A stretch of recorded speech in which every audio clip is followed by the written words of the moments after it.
it's bright. Holy schmoly.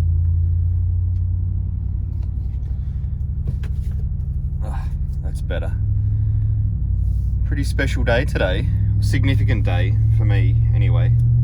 Today is my last day, hopefully ever, being an employee. So if you've been following my little story, you'll know that I've got this whole dash off-road thing happening, and I quit my day job 2 months ago. When I quit, they said, oh, can you just stay for like 6 months? I'm like, no, I need to quit. So I gave 2 months notice and promised them that I'd work sort of 16 hours a week over the 4 days a week, which has been a struggle, to be honest, because I've got so much other stuff to do. And that's why if you receive emails or messages from me early hours or late at night, it's because I'm trying to squeeze it all in.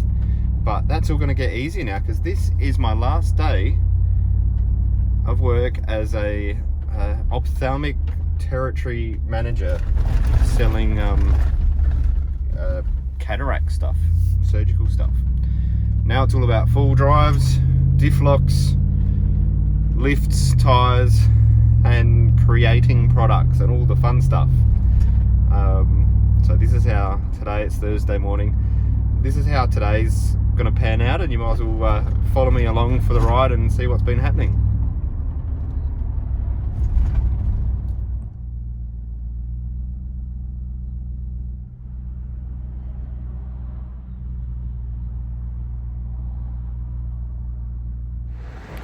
Almost ironically, this timing of everything is all like playing out as if someone's put it all together. So my last day's today. Sharon has also quit her job. She's going to be working for 4x4 DNA. She quit, I think, 4 weeks ago, and not planned, but she finished yesterday, I finished today, and we get the keys to our new place Monday, and we move. Like, how fitting is it that it all like sinks in together? Yeah, I couldn't have planned it better if I tried. All right, that's enough of that. Change topics. Let's get into the serious business. This is what I've been doing with the container lately, because it's getting cold here. I know we're moving, but I've hooked up a diesel heater so I can have it as a, like, keep this whole container as off-grid. So I'll flip that on. That'll start to warm up, because it gets pretty brisk here in the mornings in Adelaide. But the idea of this container, I don't know if you can see it. I've got 1,000 watts of solar on top, diesel heater. I've got, actually I'll show you inside what I got. There's always a work in progress. Shut the door so it's a bit quieter. It's not that bright down here. Hopefully the camera adjusts. But there's 200 amp hour DCS battery here. Victron, which I'm still working out all this. Victron Multi Plus. So that's a 3 kilowatt inverter and a like battery charger. I think 70 amp all in one. And then down here, just arrived yesterday, home a 12 volt, is my 1,000 watt Victron solar regulator. So the idea of this is, even though this is sitting here at Steve Allen's Mechanical at the moment, using as an office, later I've got this idea, maybe next year, that I could pick this up and move it to another location. Maybe not a dash off-road 4-drive park near the eastern border of South Australia. How cool would that be? But I want to keep this as a fully off-grid sort of unit, go boom and place somewhere else if needed. The other thing I've been working on is an exhaust video, which I must admit, I just keep running out of time. Short week this week, so it keeps on getting delayed out. But I am starting to record bits and pieces of it and sharing little bits on my Instagram page or Facebook page. So check out Dash Off Road over there. And by the way, all the builds that we're doing in 4x4 DNA and all of the shenanigans we get up to, Steve and I swear we just try and like catch each other out doing silly stuff and posting it on our 4x4 DNA Facebook page. if you want to see any of that, go over to that Facebook page and you'll see all the stuff we get up to in the builds. I might even walk you through this build actually. This is like stage 4 that we've had this car here, and we're up to electrical. So it's basically a full week doing electrical, everything you could think of, to be honest, into it, or at least preparing for it. So I'll walk you through that, but I've got to do, this has got an AVO catback system, and I've got to do a cold start of all of them. So I'll go and do that, record that, and I'll give you a little sneak peek of the other cold starts I've been doing as well. AVO catback cold start.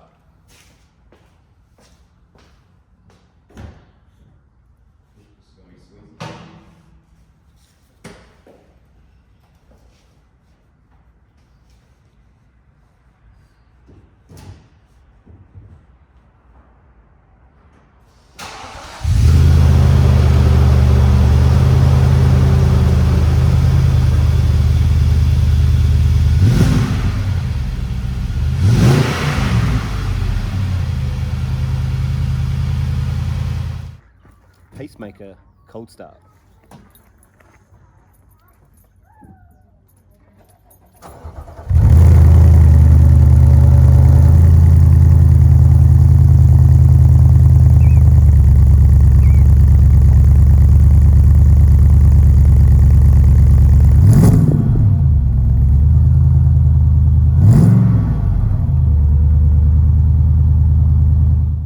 Manta cold start.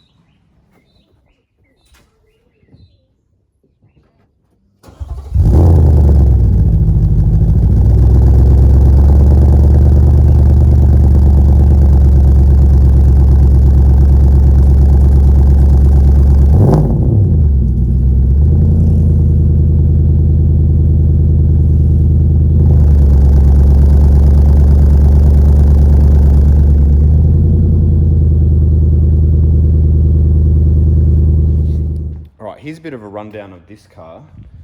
There's a fair bit going on, so I'll try and piece it together as much as I can. I might start from the top of the car and work our way down. So up here, we've mounted a roof rack. This one's a Rhino rack, and we've used the steady 50-inch light bar, which is kind of acting as a wind deflector, because if you don't have a wind deflector on these racks, they're very, very loud. Using the proprietary steady light bracket that goes onto the Rhino. And we put this antenna on there. I think we're going to change this, to be honest. I'm not over the moon how that's working out. We're not going to run the power down the A-pillar here, because as soon as you try and get that off, you bust it and it will never ever look the same again. So we're going to run the power through the back of the car actually. We'll move around. This is a bit of a side awning light. It's just a blue, like, to stop the scratches that'll get peeled off afterwards. We're going to have this with a waterproof switch hiding in here somewhere, so you can just walk up, turn that on for your awning light as you need it. And then we'll go around the back here. This is what we're trying to work out as for how we're going to get the cable through. On my car, we came down through the back here behind the tailgate, actually through this side, I reckon. No, I can't remember which side. No, it was this side. We came down through this grommet this way in through here and run the cable around. Steve's got another idea. He reckons we can put a waterproof grommet straight through here, drill through, and come up and run something separate up there. So we're just playing around with that, but I think power to into the car, this is probably one of the safer ways to do it. Twin compressor mount in here, and then we've got the onboard air down the bottom there also. So that's all nice. And then there's a gauge in the front center console of the car, which actually, let's see if we can see it. Oh, can we get in there? I think it's going to be a bit busy, but you would have seen it before. I'll put up a photo.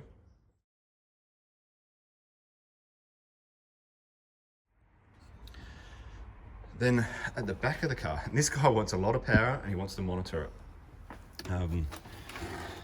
This is the little, so that's the rear quarter C-pillar post that we've got in here. This little gadget here, so you can get it without it's got the plastic still on it.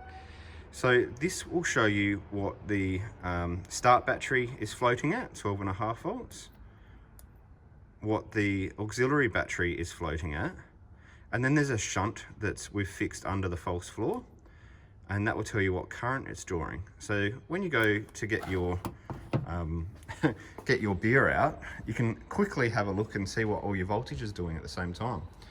Then we're going to set up this little panel here. So this is going to be a rear light, which will go on top of the roof rack, like for reversing. But the way we're going to set it up is we'll try and work out how we can have it so you can switch the reversing light on from the dash. You can do it from here, and we can also have it hooked up to the reverse light through some tricky relay systems. So that's today's job, actually, is nutting out how to do that. And then we've got the awning light. That's going to be for the passenger side, which can be turned on from inside the car.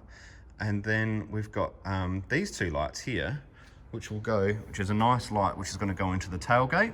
And there's an amber and a white option as well. And that's a really high quality, good light that's going to go there. Power wise, so this is a full bore false floor, and that's the draw system that goes on top of it. We're going to have Anderson plugs for the fridge and travel buddy, which is going to sit on top. Then over on this side, we're setting up USB, Anderson, and cigarette lighter. So there's going to be a lot of power accessible for charging and whatnot at the back. But at the same time, around here, oh, you can't see it yet, we're going to have this little gadget that we got from home at 12 volt, which does a similar thing again. So this is more for your second row passengers, 2 USB charging points and a cigarette lighter point.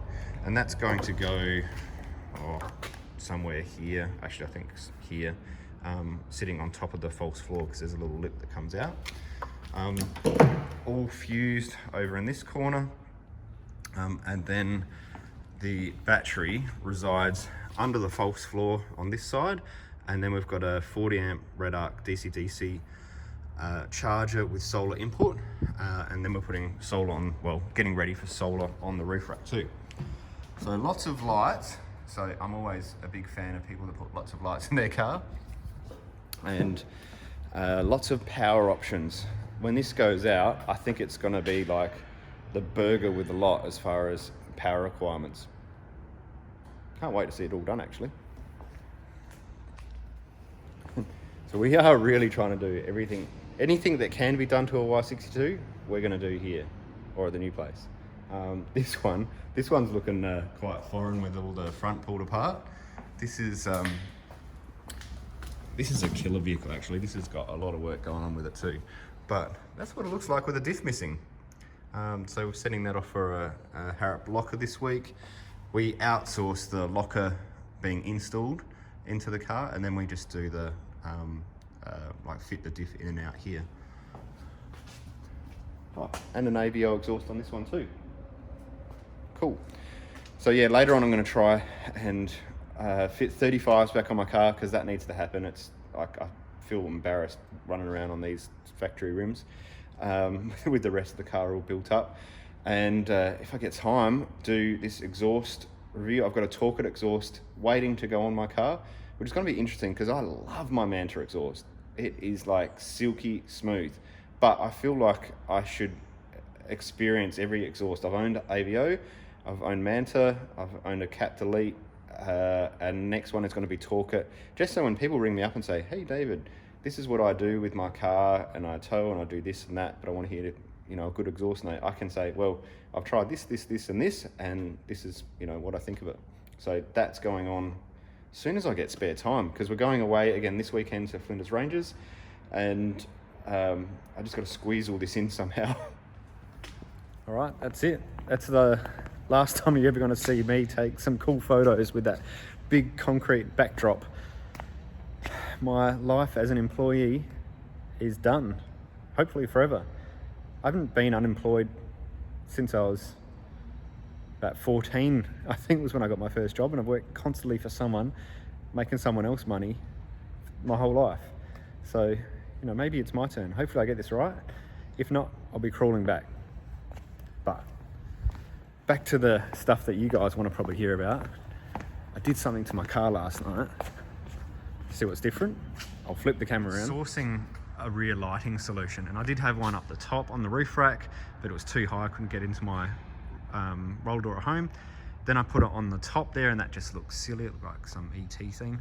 And then I was in Home and 12 Volt the other day, and I found this light, a Nava one, so it's pretty good quality, and the light just fits perfectly into the roof rack. The roof ladder. I've got to do something with the bolts to make that a bit neater, but how good is that for a rear lighting solution? Because with these 62s and the roof racks, especially depending on which roof rack you get, you know, the dash one goes right up to, you know, this spoiler line here. But so even if you put a light on it, you still get some shadowing, because as the light comes down, you're shadowed by the spoiler, and the light ends up being a long way away.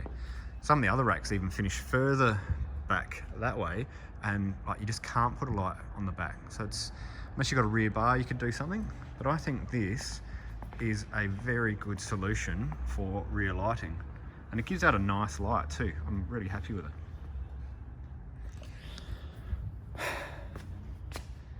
All right, driving out of these doors for the last time. Not even sure what the rest of today's vlog's going to end up at. So this might be it until next week. I'm not sure. We'll see.